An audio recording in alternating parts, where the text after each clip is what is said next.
Hello everyone, it's Cultaholic's birthday. Happy 1 year anniversary to us. We're 1 year old today. And of course, being a 5-year-old, I know what. Let's take a look at some news today because there's some very interesting news from, well, various sources really. We've got news about Brock Lesnar and the original plans for him at Crown Jewel, and then what transpired, and then what made, him win the Universal title, and what that means in the future. Some little contract details as well.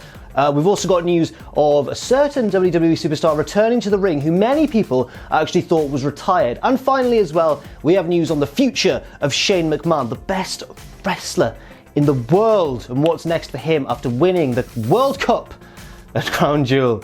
Let's crack on with it and let's take a look at all of the news. So according to Wrestling Observer Radio, Brock Lesnar wasn't originally meant to win a Crown Jewel, as many may have suspected already, and this isn't a whole news story, don't worry, but as many have suspected already, he was actually meant to lose to Roman Reigns at Crown Jewel, and that'll put an end to their feud, and that'll be it all said and done, and presumably then Brock would be out the door, bye-bye, off to UFC or hunting on his Canadian ranch or wherever he wants to do. Brock could have gone and done Brock Lesnar things. But of course then Roman Reigns made the heartbreaking announcement on Monday Night Raw that his leukemia had returned and that he would have to step away from the ring for the time being. Now, this led to a change in plan where obviously Strowman and Brock were booked in a match for the vacant Universal title, and that's when it was decided that Lesnar was going to win.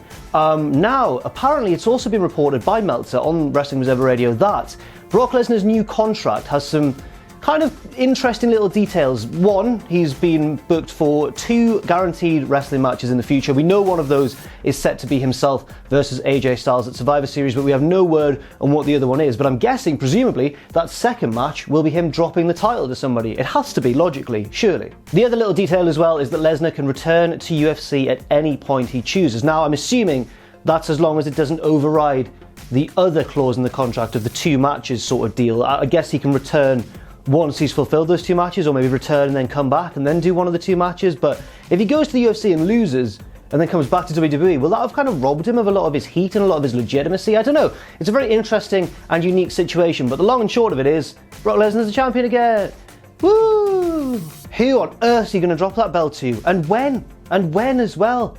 And when? Secondly, Matt Hardy has returned to the ring. Many people thought he'd retired. He did kind of give a vague sort of, I'm stepping away, I'm kind of retiring from the ring interview with WWE. But then he returned in the ring, wrestling around and doing all that sort of stuff in Madrid, Spain, as part of WWE's current European tour. This is from, well, many people on Twitter, but one of the most clear sort of videos of it was from @RodriAlonso97.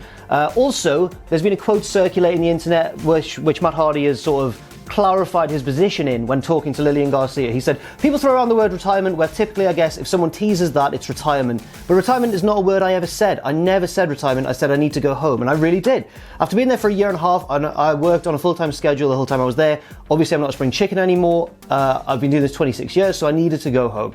I needed to address some issues I was having with my lower back and hips. If I can bounce back from these issues and get back in the ring and be physical, that's great. And if I can't, we'll do whatever we need to do on air to figure out something entertaining from Matt Hardy. So it certainly looks like, despite his sort of health issues or injuries with his lower back and that sort of thing, we haven't seen the last of Matt Hardy at all. I guess the good thing about Matt Hardy and his sort of late career transformation into this new gimmick where what he says and his charisma and everything is actually a lot more important than what he does in the ring, whereas previously in their younger days the Hardy Boys were entirely characterized by the crazy stuff they did in the ring.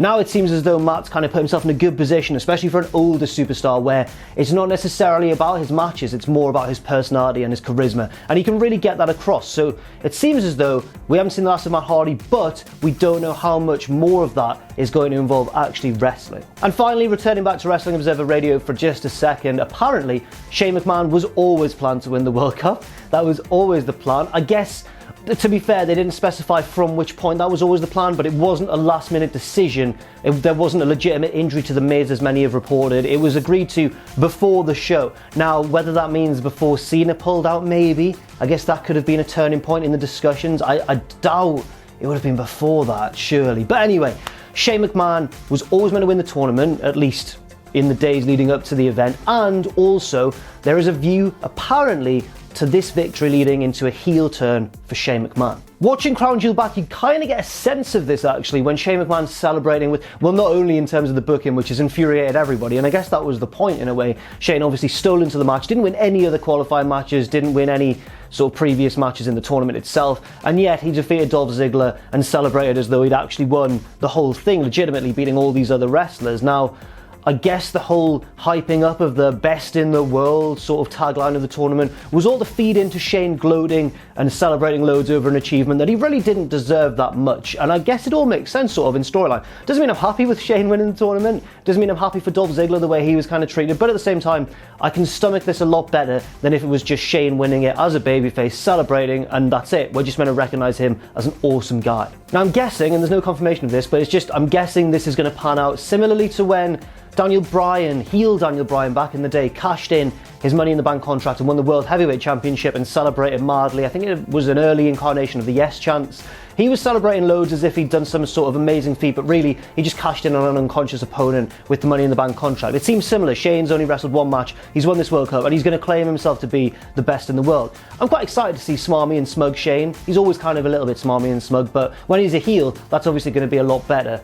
Hopefully anyway, in theory. So that's it for today's news update. Thank you very much for watching. I've been Jack from Cultaholic.com. You can follow me if you want to on Twitter at JackTheJobber. You can follow all of us at Cultaholic. And check out Patreon as well if you want, patreon.com/Cultaholic. And never forget, of course, if you haven't already, to hit subscribe and to join us.